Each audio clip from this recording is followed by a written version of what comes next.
welcome you to another episode of Mission Matters. My name is Adam Torres, and I'm excited to be at the 95th Annual Texas FFA Convention in Dallas, Texas. Let me tell you, we're having a lot of fun, and today I have on the show Lincoln Ellis, who is a brand ambassador for the Texas FFA Foundation. Lincoln, welcome to the show. Thank you for having me on. All right, so we got a lot to talk about today. I want to know what's behind that blue jacket. Like, what's this magic at the Texas FFA? What keeps bringing people back? And from a brand ambassador, that's where I want it.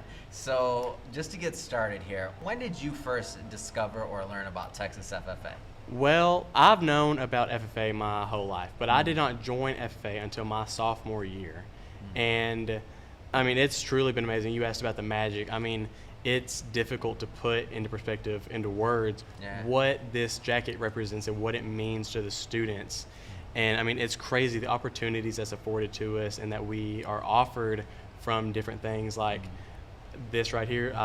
The interviewing, I've got to interview other corporate sponsors, corporate leaders. It's truly amazing. Like I said, my sophomore year is when I was introduced to it, and it's, like I said, it's truly changed my life. I was sort of an introvert, if you want to say, but I'm definitely much more of an extrovert now. I mean, it's truly life-changing. The things that are afforded to us, I mean, it's amazing. But the brand ambassador, so just to tell you a little bit what we do, is we handle a lot of the corporate and like convention sponsors like Mission Matters, McCoy's, Preferts, Superior, Trophies and Buckles. We interact one-on-one with our sponsors to make sure that they are treated with the utmost respect and that they if they need anything, we're there to help them and anything they need for it from them. So what did it take to get to that position of brand ambassador? Because I know that's a coveted position, and I know like there's a lot of competition out here. Like how'd you make it there? Like, what was some of your secret to success? So one of the things, and this is so I've ran for chapter officer, district officer, and when I apply for something and when I do something with a position, I always tell them the same story. I always tell them where I started out and where I've came. So I didn't come from a traditional background of ag. Like, my father was in the lumber business, but not so much growing crops and stuff, animals. And so I started off on like somewhat of a non-traditional, and so I tell people that I'm different and that, different than how they are. And so applying and running for chapter officer or whatever, it's kind of difficult because you're kind of an outsider and whatnot. And so you've got to, show them your story and how FFA has affected you. And so with becoming a brand ambassador, it's the same thing I did. I had told them about my different life and how I, through FFA, have been able to change my life and so many other people around me. And so the application process was quite simple. It was definitely a longer process than what I remembered it being last year. But it is, like you said, a more coveted position, and it's more like not superior, but you do a lot more with your brand. So I'm interviewing other people. And so like a regular ambassador takes care of the sponsors, helps them with anything they need. Brand ambassadors, we are more of the online side. Like we do interviews, we do a lot of media posts, and we cover everything that FFA does at convention, because we're sort of like an outreach program in a way to get what FFA does and what FFA is out further than what it is within the FFA. What's been one of your favorite experiences of being part of the FFA? Like, what's one of your favorite standouts? Oh, definitely showing cattle. I mean, it's been one of my most favorite things to do. I mean, going to a cattle show and just the environment there, it's like nothing you've ever seen. It's mind-boggling how crazy it is. And as you know, just to clarify this, so you can be a member of the Texas FFA as you're going through college, and then at a certain point you have to give up the jacket, right, and you move on. What is kind of like this vantage point of getting to work with corporate sponsors and like this training program you've really been in? What do you think that means to your future? Right. So getting to work with corporate sponsors, like you said, it gives you a little bit of a leverage. just like the man I interviewed from McCoy's, he told me if I ever needed anything to call him, that he's there, he can help me if he can. And so I know a lot of my other fellow ambassadors, they've already had internships offered to them, straight out of college jobs, startups. And so that is one of the advantage points of being an ambassador rather than just being a student at convention, because you're getting that one-on-one connection with a sponsor and people that are higher up that can offer you things, you know, like tit for tat, like you help them, they help you type thing. So you've been doing interviews yourself, and Yes, sir. which is awesome. What's your favorite thing about being a host?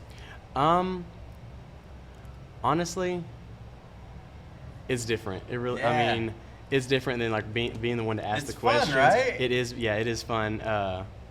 I do like being the interviewer just because I already know what's coming. Yeah. And so I will say, but I mean, I do enjoy being a host. It's, I know it's kind of special, you know. Oh, it's fun. I never thought I was gonna be a host. I was in a completely different business, and I just kind of sucked me in, and now getting to ask the questions and learn. Like, have you been going through, like, I mean, you interviewed a lot of people, like this learning process. Talk to me about that. Right. So our biggest hope for whenever we were told that we were the ambassador or a brand ambassador, they told us to come up with questions, research your who you're going to be interviewing and stuff. And so that process, that one was a little bit different for me. I was like, oh, I've never interviewed someone before. Like, what am I doing? And so just like sitting down, coming up with questions, researching the people. So I wrote like a little article about like the people I'm planning on interviewing, and just so I would like know what they are and like what they do. And so definitely what was most different is like taking the time to plan, like know someone before they know you. Yeah. It felt almost kind of It's like like being you're a stalker. stalking 'em, right? Yeah, Come on. it's exactly what it's like. I was like, I would have never normally done something like this. Yeah. But it's definitely been a life-changing experience for sure. So let me tell you the funny part about this. So the more you start doing interviews as well, so like you're interviewed here, what's going to be interesting is when people start to see your work and they start knowing things about you, and you're like, we never had that conversation. Yes, Like exactly. what? And then you're like, oh, I said that on the podcast, or oh, I Right. gave that on this or that. Like that's the next level of where you're headed in that career. Yeah. And I mean, some people like, so I was, like I said, a district officer. Yeah. So many, like a lot of people know me, and I might know their faces, but I don't know their name. And so I had a girl walk up to me in the convention center, and she was like, hey, Lincoln. And I was like, hey, how are you? Like, I'm like, it's good seeing you again. Like, I don't know your name, but I know you. Yeah. And so it's like you said, like they know you, but you don't know them, or like relaying conversations. Yeah. It's fun though, the host thing It and all is, of yeah. that, and you have good presence. I mean, keep it up, man. This is gonna Well, be thank that's a definite potential. So what are some of your plans, like after FFA, as you continue to grow? Like, what are some of the things that you're like planning in your future? Well, I was recently accepted to Tarleton State University. Congrats! So well, Congrats. thank you. I will be majoring in ag business with a minor in agricultural economics this fall. And so what I want to do is I want to go back to either my hometown or one of the surrounding towns and open up a real estate agency that specializes in farming and ranching. But I want to have workers that still specialize in like residential homes. Wow. Just in case, you know, like let's say the farming and ranching like isn't booming at the moment, like there's still stuff coming in, there's still something for me to do. And I'll still be able to give jobs to other people. And then for the economics part of the degree is I want to sell trades and like do a little bit of stock brokering. Where'd you get the love for real estate?